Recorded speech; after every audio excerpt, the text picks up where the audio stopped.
En este tutorial vamos a revisar el concepto de variables y tipos de datos en Java. Podemos pensar en la memoria del computador como una zona cuadriculada donde podemos almacenar la información que manipula nuestro programa. Vamos a imaginarnos que eso que he pintado aquí de amarillo es la memoria del computador, la memoria RAM del computador donde existen todos los datos de nuestro programa. Esta memoria RAM está ocupada por diferente información perteneciente a diferentes programas corriendo en el sistema operativo. Vamos a suponer que esa zona que he pintado de naranja es toda la sección de memoria que está ocupada. Cuando definimos una variable en nuestro programa, lo que hace el sistema es tomar un pedazo de esta memoria y nombrarlo con el nombre que le demos a esta variable. Por ejemplo, si yo creo una variable que se llame número, el sistema va a ir a la memoria, va a ubicar un espacio vacío, en este caso por ejemplo podré ubicar este espacio vacío y va a separar este espacio para esta variable. Esta zona verde que he pintado aquí, el programa me va a decir que es la variable número. Esta zona verde que he pintado aquí es mi variable número. Cada vez que yo hago referencia en mi programa a esta variable número, el sistema va a la memoria y busca esta zona que he pintado aquí de verde. De tal manera que si yo hago, por ejemplo, número igual a un valor cualquiera, el sistema va y busca en la memoria esta zona que se llama número y le asigna ese valor que yo tengo acá en esta instrucción.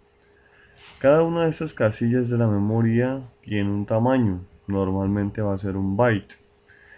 Y el número de casillas que se escojan para una variable determinada depende del tipo de dato que yo escoja.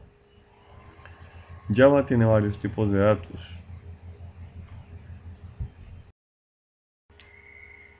Algunos de los cuales sirven para almacenar valores numéricos. Tenemos tipos de datos numéricos y tenemos tipos de datos no numéricos.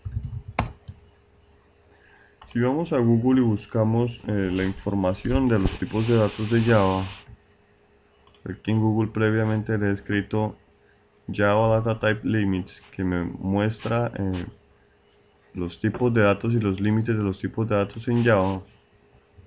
Y miramos la documentación, aquí tenemos los tipos de datos que maneja Java. Entonces, por ejemplo, tenemos el tipo de dato byte. Entonces, el tipo de dato byte me permite almacenar un entero signado en complemento a 2 que ocupa 8 bits.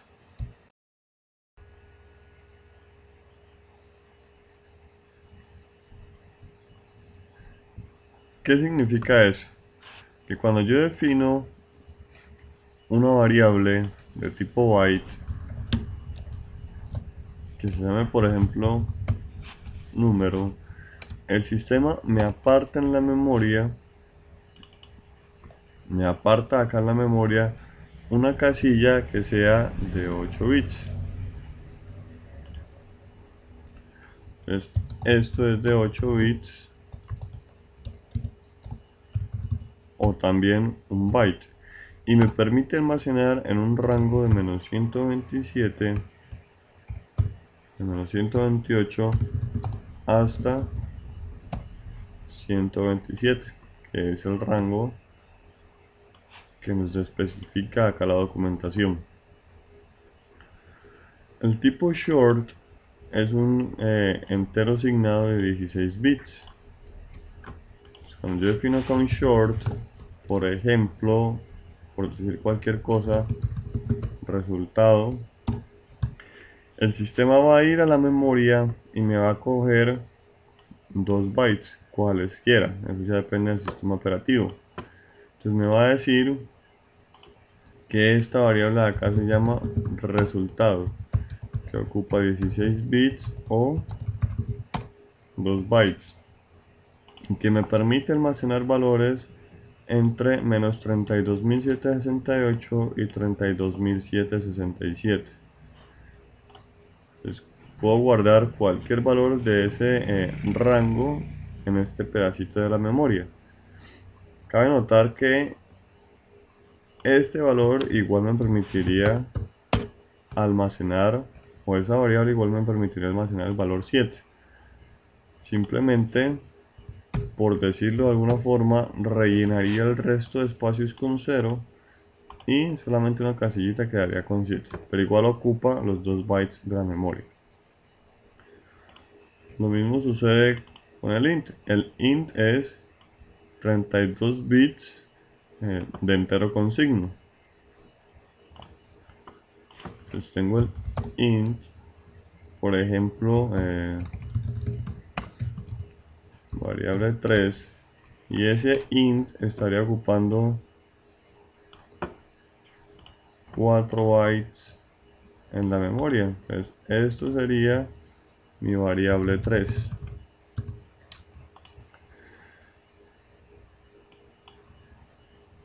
Tengo también el tipo long, que ocuparía 64 bits en la memoria. Entonces tendría 8 bytes. 1, 2, 3, 4, 1, 2, 3, 4, 5, 6, 7, 8 bytes. Entonces toda esta sección de memoria, si yo definiera un long, variable 4, toda esta sección de memoria sería lo que ocupa esa variable 4. Entonces de esa manera, cada vez que yo voy definiendo un tipo de dato o una variable en mi programa, se va almacenando, se va llenando la memoria del computador. Tengo también entonces el tipo float, que es para almacenar datos numéricos en punto flotante. Tengo la variable doble, que tiene el mismo objetivo, pero que me permite almacenar números flotantes con doble precisión. Y tengo la variable boolean, que me permite almacenar valores de falso o verdadero. Y tengo el tipo de datos char, que me permite almacenar caracteres o letras. Entonces aquí me falta float doble. Y en los tipos de datos no numéricos tengo el boolean para almacenar verdadero o falso. Tengo el char para almacenar caracteres. Por ejemplo, yo podría llamar a alguna variable letra, y si le asigno la letra C, entonces me va a ocupar acá en un par de casillas de la memoria, me va a almacenar esa letra C, si esta es mi variable letra en la memoria.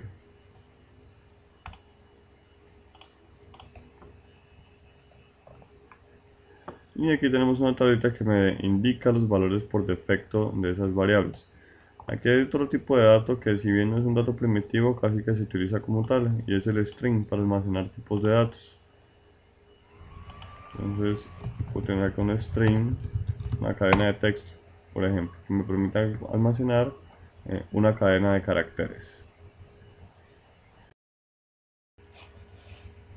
¿Cómo lo hacemos en Java entonces para definir estas variables? Pues entonces vamos a hacer acá un pequeño proyecto, un proyecto sencillito. Vamos a abrir el ambiente de desarrollo en NetBeans y vamos a darle aquí en archivo, nuevo proyecto.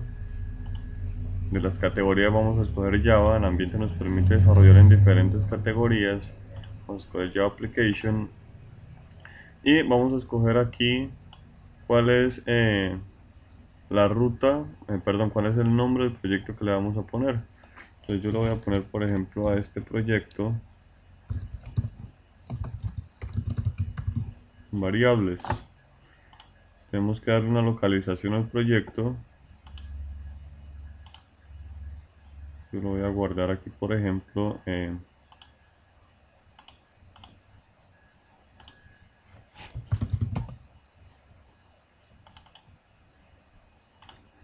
esta ruta. Y vamos a dejar por ahora esta opción que aparece marcada aquí, que dice Create Main Class. Más adelante vamos a aprender qué significa este create main class, como aparece aquí. Y vamos a decir que lo deje como proyecto principal.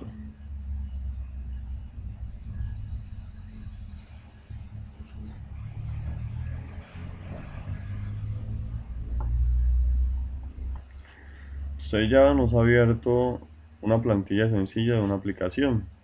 Entonces aquí básicamente lo que tenemos es el nombre del paquete, donde va a quedar almacenado todo el código del proyecto, el nombre de la clase inicial y un método estático que es el punto de entrada del programa. Esto es lo que nos indica que cuando el programa empieza a correr, por aquí entra, es lo primero que se ejecuta. Aquí podemos definir nuestras diferentes variables. Entonces, por ejemplo, voy a tener una byte, llamemos la variable 1, puedo definir un short, vamos a llamarlo, por ejemplo, número 2, puedo definir un int, que podemos llamarlo, por ejemplo, tercer número, cualquier cosa de esas. En los nombres de las variables es importante que no hayan espacios, caracteres extraños y que siempre comiencen por una letra. Fíjense que si yo le pongo un número acá al inicio me va a decir que hay un error, no puedo utilizar un número. Puedo definir un long,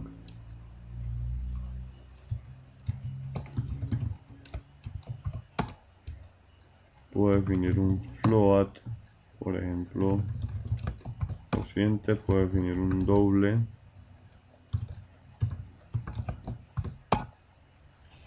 puedo definir un char,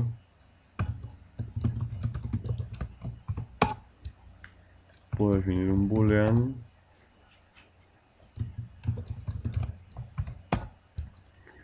o puedo definir, por ejemplo, un string. Ya la diferencia entre mayúsculas y minúsculas. Aquí vamos a fijarnos que el string está escrito con S mayúscula. Pues aquí he definido una serie de variables utilizando los tipos de datos que tengo por acá.